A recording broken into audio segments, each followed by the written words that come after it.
Hello guys, welcome to back to our channel. আশা করি তোমরা সবাই ভালো আছো, আমিও ভালো আছি। আজকে একটা বালিশ বানাবো। 13 ইঞ্চি করে চারপাশে নিয়ে চারপাশে সেলাই করে দিয়ে এক পাশে 4 ইঞ্চি ফাঁকা রাখবে।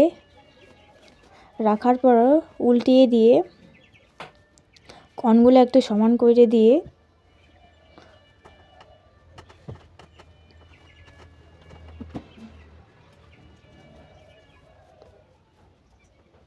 এবার এখানে কাপড় ঢোকাবেন।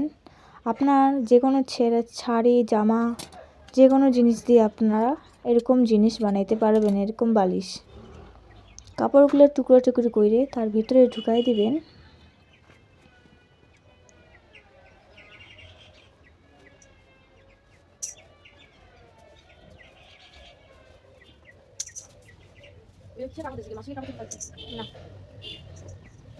দেখুন কাপড়গুলা ভিতরে ঢুকাই দিয়ে কত সুন্দর লাগতেছে বালিশটা।